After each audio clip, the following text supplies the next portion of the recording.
Hi, everyone. This is Dr. Tim Clinton, Executive Director of the James Dobson Family Institute. I wanted to take a moment to let you know that we here at the James Dobson Family Institute love you, and we're praying for you. If you're struggling and need some encouragement, we'd be honored to pray with you. You can call us toll-free at 877-732-6825, or simply go to drjamesdobson.org. Thanks for inviting us to be a part of your day. Let's go now to today's presentation.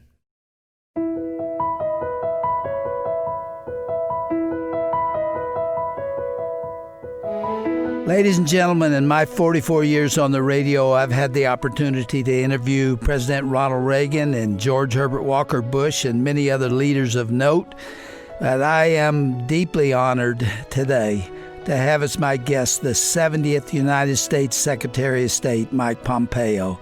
He is one of the most qualified individuals to ever serve in this position, and I'm anxious to talk to him. Before having this responsibility, he served as director of the Central Intelligence Agency.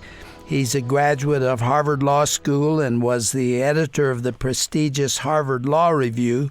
He's married to Susan, and they have one son, Nick.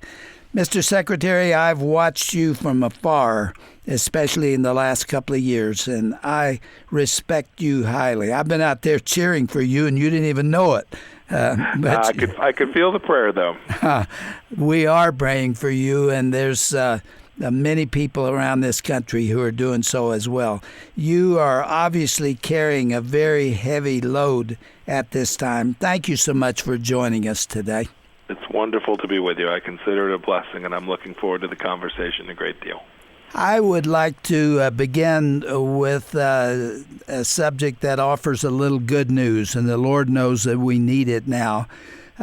There was a breaking story last Thursday about Iran's release of Michael White, who has been in prison for 2 years. He's a Navy veteran, and he's either on his way home or he's there now. Give us the backstory on that release. It is fantastic news. It's something that we have been working on for quite some time. Michael White is a Navy veteran. He'd been held for now 2 years on by the Islamic Republic of Iran. It'll take a little bit yet to get him back to the United States, but he is out of control of the Islamic Republic of Iran. This is a great thing for him and for his family. And our team, led by a fellow named Brian Hook, did remarkable work to secure his release from Iran. We still, sadly, have others who are held there, and the American people should know that the State Department team and President Trump are focused on securing the release for every American that is wrongfully detained. And we pray that the Iranians will make the right decision to let these people who did nothing wrong but are being held unjustly and allow them to return home to their lives and to their families. What were the charges against Michael White? So there were a number of charges through time that they had raised, and in each case, much like we see with the so-called justice system there in Iran, they continued to delay and obfuscate what had really taken place because the Iranians knew the truth. He was an innocent man and remains so.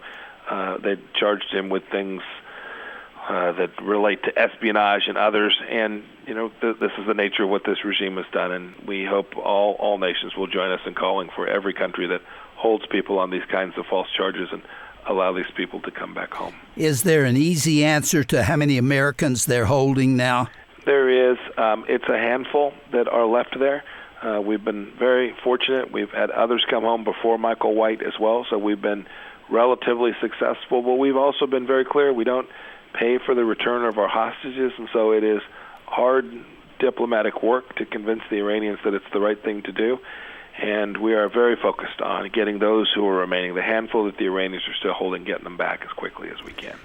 Well, there's so many problems in the world that come to your desk. What role does your responsibility there play in terms of dealing with international affairs? Describe your task as Secretary of State. My primary mission is to provide President Trump with the best wisdom about how to secure America, to keep Americans safe, to defend religious freedom all across the world and here in the United States, and deliver him the best wisdom about the courses of action that we should take, and then in turn take his guidance about how we'll deal with complex problems, whether that's working against the Chinese Communist Party, or working with the problem sets we find in the Middle East, in Iran, in Venezuela, taking the guidance that he provides to us, and then taking my team of some 70,000 scattered all across the globe, and helping deliver diplomatic outcomes, to get good outcomes for the American people in a way that doesn't put American sailors, soldiers, airmen, Marines in harm's way, to use diplomacy to get good outcomes for America so that we can grow our economy and keep the American people safe. That's my mission every day. It is a daunting task, but I work for a president who is very focused on making sure that our international diplomacy is very focused on protecting Americans and the American way of life. You know, I've watched you, as I said, from afar, and it looks to me like you spend a good part of your life in the air. Isn't that an exhausting responsibility? It is. I spend a lot of time on the road. Perhaps the only good thing for me that came from this virus that is so nasty and has caused so much death and destruction is I've spent a little less time on an airplane these past few weeks, but I'm anxious to get back out. You know this. The only way to truly engage successfully often is to be sitting in a room with someone, to be straight in front of them, to break bread with them, and have a serious discussion about how we can move forward. And so a big part of my role is to travel around the world to achieve American ends, and I'm looking forward to heading back out before too long. Well, there's so many things that we could talk to you about. Before we went on the air, I prayed about this program, and you joined me in that prayer. You have a very strong commitment to Jesus Christ, don't you? I do. I have known since I was a young man that Jesus Christ was my Savior, and I talk about that a lot in my role as Secretary of State. I think it's important that people know who I am and the way my worldview is informed from my faith. My wife and I taught fifth grade Sunday school for a bunch of years before I came back to Washington when I ran for Congress from Kansas. We missed that because it was a chance to take those young people and share the word of Jesus Christ through the Bible with them as well. And so it's a part of what I do here. We have focused on religious freedom, not just for Christians, but for people of Jewish faith, Muslims, all faiths, to make sure that every human being has the capacity and the will and a government who will permit them to exercise their conscience, their rights. And then secondly, to make sure that people understand that here in America our rights are in fact God-given. They didn't come from any government who gave them to us. They were bestowed upon us by God, and it is government's role to make sure that those God-given rights are protected. You know, I wish that every committed Christian out there knew how many initiatives, how many decisions, how many executive orders the president issues every 2 or 3 days in defense of religious liberty. I get them on a regular release, and it's just amazing how committed to that issue he is. Yeah, it's a big part of what the president has asked us to do. We have a ambassador at large named Sam Brownback, a former governor of Kansas, who I've known for many, many years, who we brought on board to lead that effort. But we know this first freedom, this capacity to worship in the way you want and to exercise your faith in the way you want, it's good for governments when people can do that. People, when they're denied that freedom, people are restless, and rightly so. And so we have gone around the world telling this story about why religious freedom is good for those nations, above and beyond why it's the right thing for every human being to have the capacity to express that. And the president feels that. He sees it. He directs us to go do it. Just last week, he issued another executive order, which is going to help us use foreign assistance in a way that's consistent with that objective. It has been a real priority. We've had these great ministerials where we bring people from all across the world. The biggest diplomatic engagement ever held at the State Department now a year and a half ago. Really neat stuff. Where people from many, many religions came to Washington, came to the State Department to talk about how we would protect religious rights for people and minority religions all across the world. How rare is it for foreign countries and policies to support religious liberty? Is this really a rarity in human affairs? Sadly, it is. Too few people enjoy what I think sometimes Americans take for granted, our capacity to worship and practice our faith. I've seen the numbers. Some 2/3 of the people across the world live in countries with reduced capacity to exercise their religious freedom.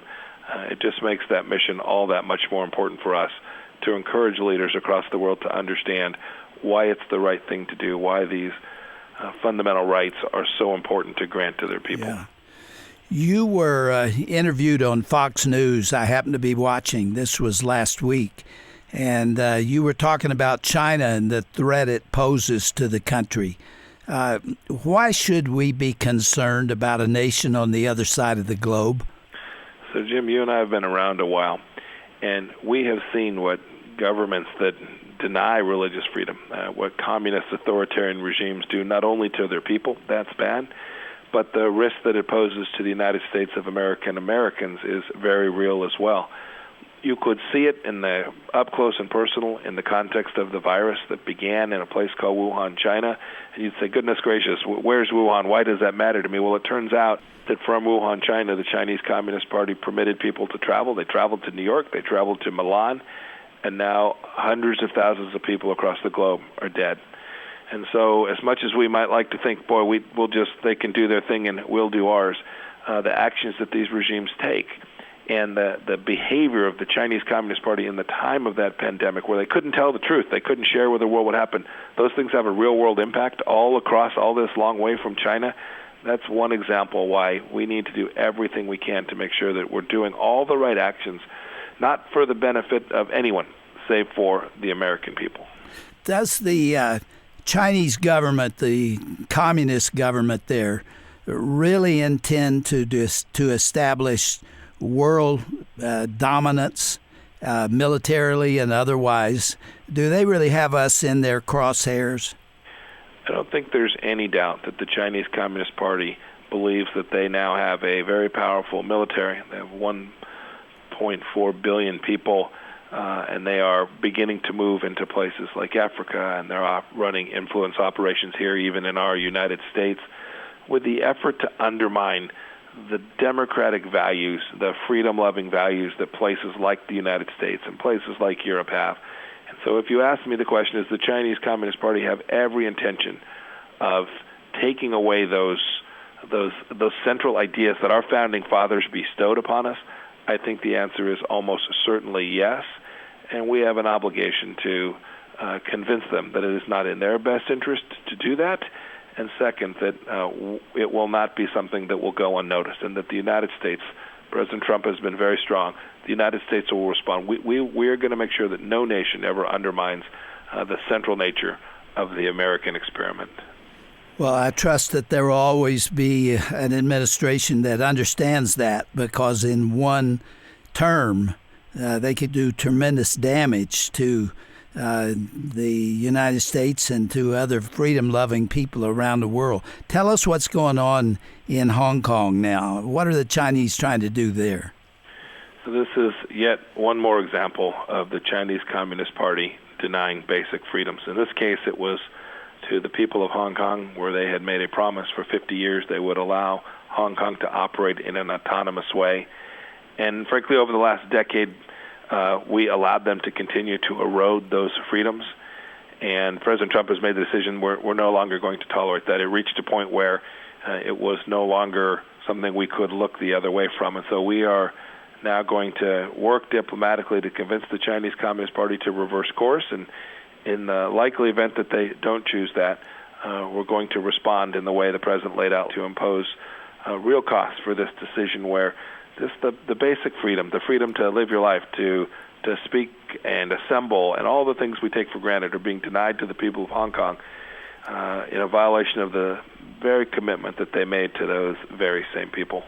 Well, the people of Hong Kong know what freedom is and what it isn't, don't they? They are largely supportive of our nation and what we stand for, democracy. They do, Jim. They've come to understand that their success, not just their economic success, of which there's been a great deal, but their success, their capacity to live their lives in the way they wanted and to raise their families the way they want, depended on having that freedom. And now they see it taken away, and they are turning to the world to ask us to do what we can to preserve that. And President Trump is committed to doing what we can. You mentioned the virus, the COVID-19 virus, a minute ago.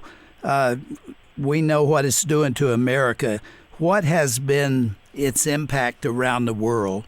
You're there, you see it.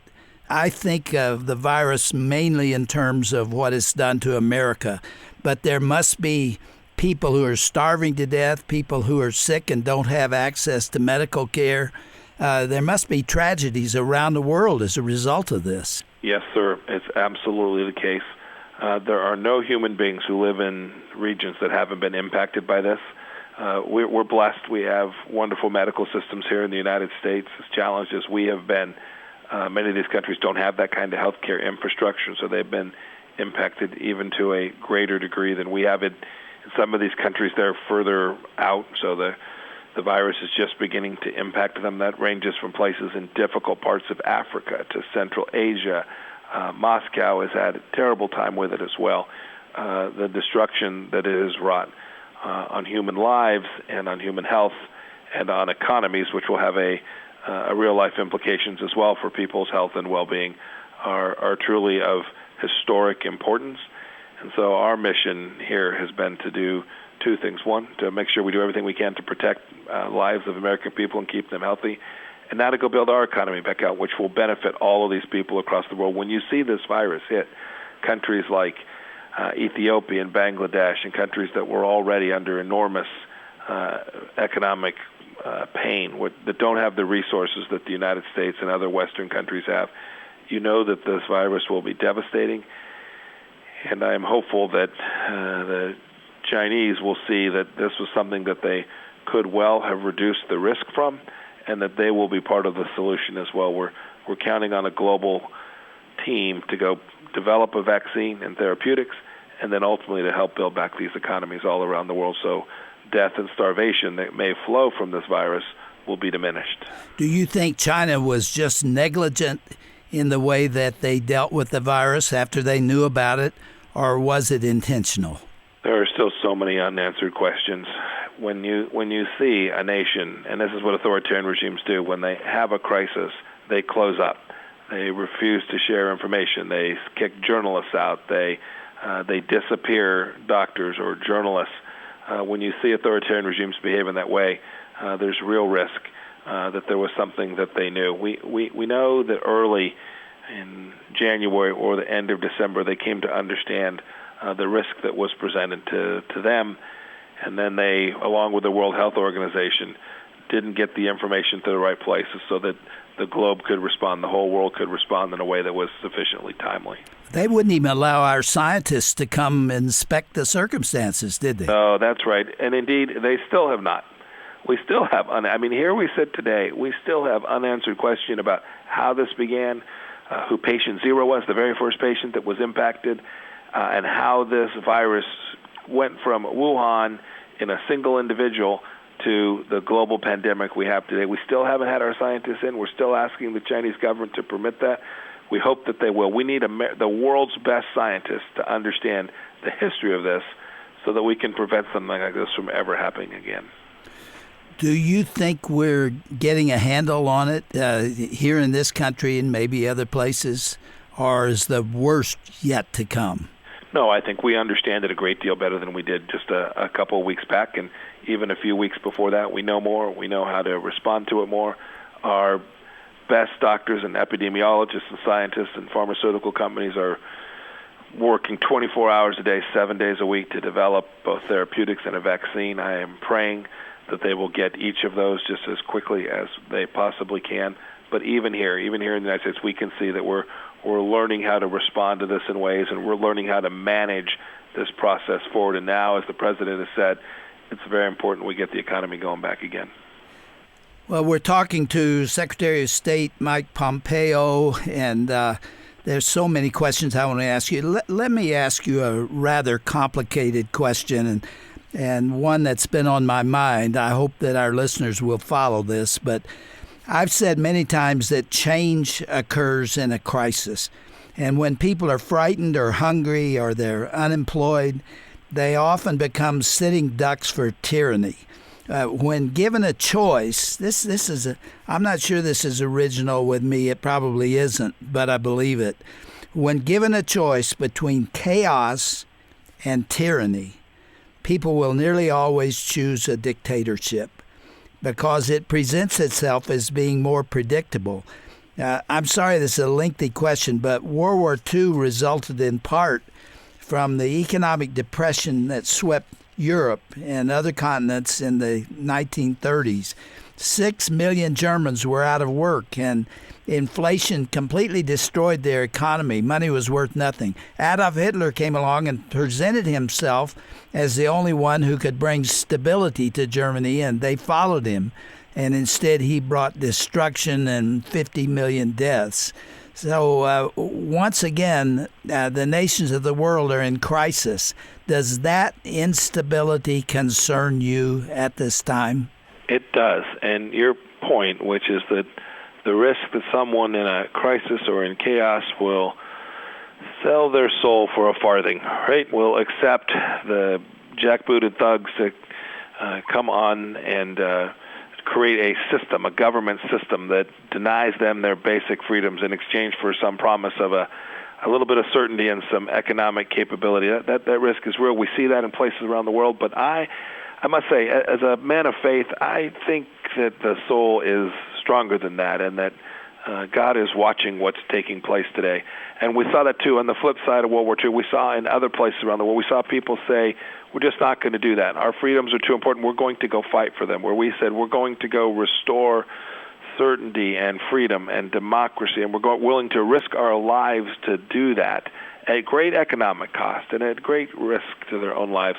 We have seen other places where humanity rises up and demands it, and I am confident that in this time, this challenging time all across the globe, and the challenges we have here in the United States as well, that the good people of the United States will recognize that it is worth fighting for, that this desire to maintain our democracy and our freedom is real, and we'll continue to work to make sure that certain that we continue to have this here at home as we have for these past years and all around the world as well. Well, I know a lot of people are trying to get to you, trying to interview you, and I appreciate you giving us this time. It's almost gone. Is there anything you would like to say to the people of this great land? Only that I've now had this privilege to serve for a year and a half as the director of the Central Intelligence Agency, and now just over 2 years as America's Secretary of State. And I've had the chance to go out and watch the world. And the people of the United States should know that the world looks to us as a beacon. They know that this is a special place. They know that God gave us this set of rights, and our founders set this course in motion for this great experiment.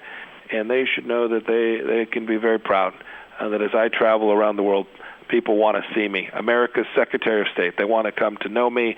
They want to come seek our assistance, seek our help. And most of all, they understand that America will continue to lead and do the right things that preserve the freedoms for our people, and that we are indeed a generous nation that can help them as well. Well, tell our friends out there, especially those who have a deep Christian faith, how they can pray for you and pray for our president. We'll pray for both of us for, as you did before we came on the air, for the continued strength and wisdom. These are difficult jobs, for sure. It is a complex world that requires consistent returning to one's faith, and that we would keep that and look to him for our guidance, and that we would continue to work to understand how much America means to the world and how much good we can do for our own people when we are out there working on their behalf. Well, I often come to Washington. If you're not off in North Korea or someplace when I come through there, I'd love to say hello, shake your hand, maybe give you a hug. Is that okay? I would welcome all of that, and a prayer alongside of it would be fantastic. Thanks for giving us this time today. Thank you so long.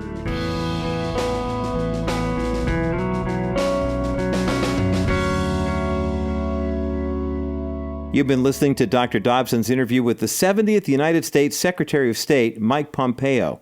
I thought it was a fascinating interview that we just heard, very historic in nature. If you would like to receive a CD copy of this interview, visit our broadcast page at drjamesdobson.org and request a copy of this conversation. Simply click on the Order a CD button, and we will send a CD right to your door. Again, go to drjamesdobson.org and then click onto the broadcast page.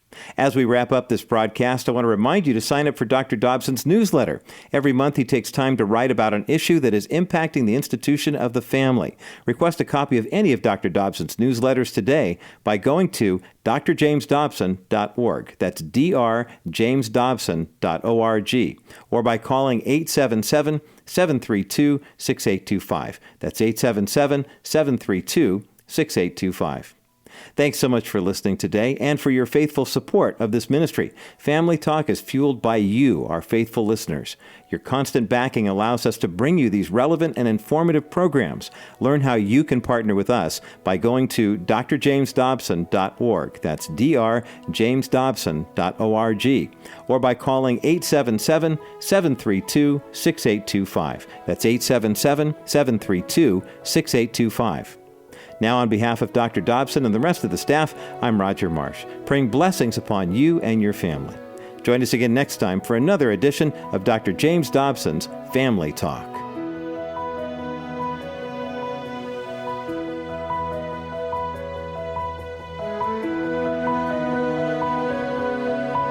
This has been a presentation of the Dr. James Dobson Family Institute.